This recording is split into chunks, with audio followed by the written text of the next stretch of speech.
Hi guys, welcome to my channel. ఈరోజు మనము XAUSD Friday ఎలా ఉంటుందో మాట్లాడుకోబోతున్నాము. సో వీడియోలోకి వెళ్ళే ముందు నిన్న ఎలా ట్రేడ్ అయిందో చూద్దాము. నిన్న నేను వచ్చి 2400కి ఇన్ కేస్ టచ్ అయితే అక్కడి నుంచి పైకి వెళ్తుందని చెప్పాను. కాకపోతే టచ్ కాలేదు, సో అది సేఫ్. సో మార్కెట్ నిన్న వచ్చి నిన్న కల్లా డౌన్కి వెళ్ళి మళ్ళీ రివర్స్ బ్యాక్ అయింది. ఇప్పుడు ప్రెసెంట్ సేమ్ పొజిషన్లో ఉంది. సో దీనికి రీజన్స్ చూస్తే టెక్నికల్ అనాలిసిస్ గా చూస్తే ఏమీ పెద్ద కనపడలేదు. కాకపోతే ఫండమెంటల్ అనాలిసిస్ కొంచెం చూపిస్తుంది. ఏంటంటే ఇక్కడ చూడండి, జియో పొలిటికల్ వారియర్స్ అంటే మనకు తెలిసిందే కదా, ఇజ్రాయెల్ పాలస్తీన్. సో ఎప్పుడైతే వార్ జరుగుతుందో ఇది నోట్ చేసుకోండి. ఫ్యూచర్లో అయినా ఎప్పుడైనా ఇది మెయిన్ పాయింట్. ఎప్పుడైతే వార్స్ జరుగుతాయో, లైక్ ఇన్ కేస్ ఎక్కడ వార్ జరిగినా కూడా కమాడిటీస్ అనేది రేజ్ అవుతాయి. కమాడిటీస్ అంటే వస్తువులు అనే meaning. Okay, gold, silver, cotton, copper, anything, any metals ఏదైనా రైజ్ అవుతుంది. సో ఇది కామన్ ఫండమెంటల్ థింగ్. ఓకే, ఇది ఖచ్చితంగా నోట్ చేసుకోండి. సో వాళ్ళు లైక్ ఇజ్రాయెల్ ప్రైమ్ మినిస్టర్ అతను అనౌన్స్ చేసిన దాన్ని బట్టి వాళ్ళు విక్టరీ హమాజ్ మీద తీసుకున్నారు. ఓకే, దీనివల్ల కొంచెం ఇంపాక్ట్ అయింది. సో ఇంకొకటి చూస్తే యుఎస్ డేటా కూడా నేను చూపించినట్టు స్ట్రాంగ్ డేటా ఉంది. జీబీపీ రిలీజ్ చేస్తున్నారు క్వార్టర్లీకి. సో దానివల్ల చాలా ఇంపాక్ట్ ఉండొచ్చు అని చెప్పాను. సో అదొకటి ఇంపాక్ట్. సో ఇంకోటి కానీ మనం చూస్తే ఇక్కడ చూడండి, అంటే వాళ్ళు చెప్పేది ఓకే, వాళ్ళు ఏం చెప్తున్నారంటే ఇక్కడ చూడండి, ఎండ్ ఆఫ్ ద ఇయర్ కల్లా గోల్డ్ 2600కి, అంటే ఇప్పుడున్నే దానికన్నా ఇంచుమించు $400 పెరుగుతుంది. 300, నేను కన్ఫ్యూజ్ అయినది. ఇంచుమించు $300 పెరుగుతుంది అని వాళ్ళు చెప్తున్నారు ఎండ్ ఆఫ్ ద ఇయర్ కల్లా. ఎందుకంటే వాళ్ళు చెప్పే దాన్ని బట్టి first point, US presidential elections, అంటే యుఎస్ ఎలక్షన్స్ జరుగుతాయి నవంబర్లో. సెకండ్ వచ్చి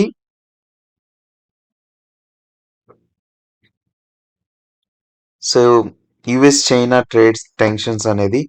సో ఇప్పుడు మీకు ఓవరాల్గా ఫండమెంటల్గా నేను ఒక క్లారిటీ ఇవ్వాలంటే, మనందరికీ తెలుసు లైక్ రీసెంట్లీ ట్రంప్ మీద చిన్న అటాక్ అనేది జరిగింది.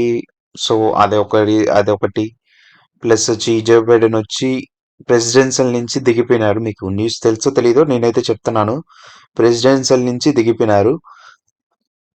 దాన్ని దిగ్గానే వైస్ ప్రెసిడెంట్ ఆమె ప్రెసిడెన్షియల్కి ఓల్డ్ పార్టీ నుంచి చేస్తుంది. కాకపోతే తనకు వచ్చి కొంచెం మంచి పేరు ఉంది కాబట్టి, సో ఈ పొలిటికల్ సిచ్యువేషన్ అనేది ఎలా ఎప్పుడైనా గోల్డ్కి లైక్ ఫోరెక్స్ అనేది చాలా కన్ఫ్యూజింగ్గా ఉంటుంది.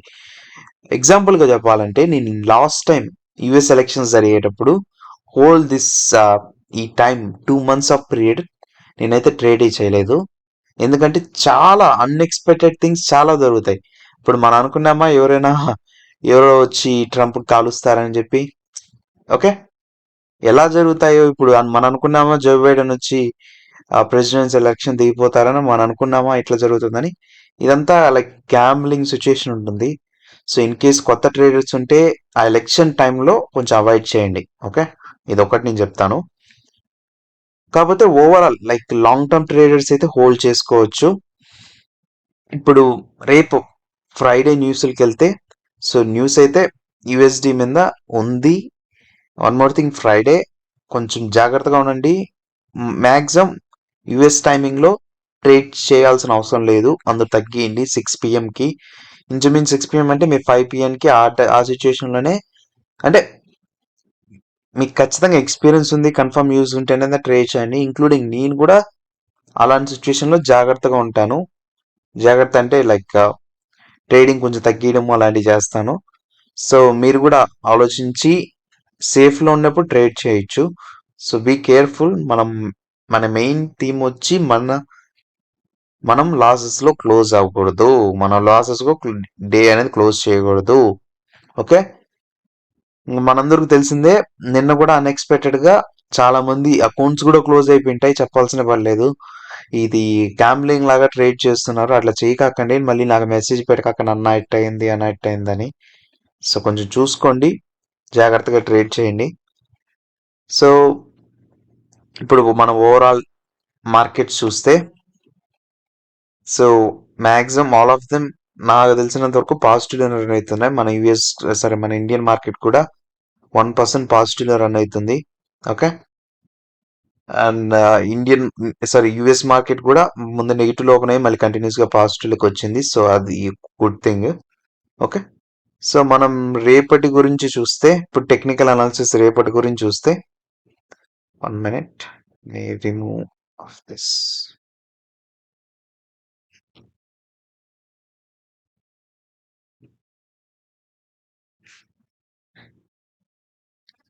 సో నేను ఇప్పుడు చెప్పేది కొంచెం జాగ్రత్తగా చూడండి. సో ప్రెసెంట్ వచ్చి సిచ్యువేషన్ వచ్చి మార్కెట్ వచ్చి 2370లో ఉంది. సో ఇక్కడి నుంచి కంటిన్యూస్ గా పైకి వెళ్తుందా డౌన్కి వెళ్తుందా అంటే చెప్పలేము, ఎందుకంటే నేను యూజ్ చేసే పెద్ద ఇండికేటర్ వచ్చింది. ఎందుకంటే ఇది నేను అనుకునేది ఇది ఒక ప్రెగ్నెంట్ లేడీ లాగా నేను చూపిస్తాను. ఎందుకంటే ఇక్కడ చూడండి ఏముంది, ఒక పెద్ద క్యాండిల్ మరియు ఒక చిన్న క్యాండిల్. ఓకే, ఇది ప్రెగ్నెంట్ లేడీ అంటాను. సో దీని అనాలిసిస్ ఎలా ట్రేడ్ చేయాలంటే, సో దీని టాప్ అంటే నేను దీని గురించి నేను మండే వీడియో అప్లోడ్ చేసి దాన్ని చూస్తాను. కాకపోతే నేను చెప్పేది ఏంటంటే మార్కెట్ ప్రెసెంట్ 2370లో ఉంది. ఇన్ కేస్ మార్కెట్ కానీ కంటిన్యూస్ గా టచ్ అయ్యి పైకి వెళ్ళి, ఓకే ఎగ్జాంపుల్ చూడండి, ఈ రోజు హైన్ కానీ క్రాస్ అయితే అంటే 2380 23 ఓకే 2380 ఓకే, దీని కానీ క్రాస్ అయిందంటే కంటిన్యూస్ గా పైకి వెళ్ళేదానికి ఛాన్స్ అయితే ఉంది. అంటే కంటిన్యూస్ గా పైకి అంటే కంటిన్యూస్ గా పైకి వెళ్తుందని చెప్పలేను, ఎందుకంటే ఇక్కడ ఇంకొక రెసిస్టెన్స్ ఉంది 2400 లో ఇంకొక రెసిస్టెన్స్ ఉంది. సో ఇక్కడ నుంచి ఈ పాయింట్స్ కైనా మళ్ళీ కంటిన్యూస్ గా కొంచెం పైకి వెళ్ళేదానికి ఛాన్స్ అయితే ఉంది. ఇన్ కేస్ కానీ మళ్ళీ 2400 కానీ బ్రేక్ అయితే అప్పుడు కంటిన్యూస్ గా ఇంకా పైకి వెళ్ళేదానికి ఛాన్స్ అయితే ఉంది. సో కాకపోతే మనం ఇప్పుడు మెయిన్ ఏం చూడాలంటే మీకు కన్ఫ్యూజ్ అవుతున్నట్టుంది. సో నేను మళ్ళీ క్లారిటీగా ఎక్స్ప్లెయిన్ చేస్తాను. సో ఇప్పుడు కానీ ఈ రోజు మార్కెట్ కానీ ఆల్ టైమ్ హై కానీ సారీ డే హై కానీ మళ్ళీ వస్తే అంటే 2380 కానీ వస్తే మీరు బై అనేది ట్రేడ్ చేయొచ్చు. ఇంచుమించు 100 పిప్స్ దాకా ట్రేడ్ చేయొచ్చు.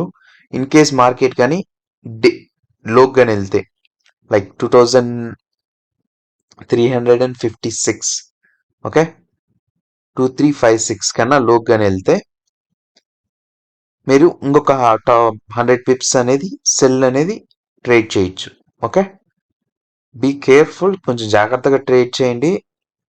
ఇది ఫ్రైడే, కొంచెం మార్కెట్ అనేది రిస్కీగా ఉంటుంది, తక్కువలో పెట్టి ట్రేడ్ చేయండి. ఓకే.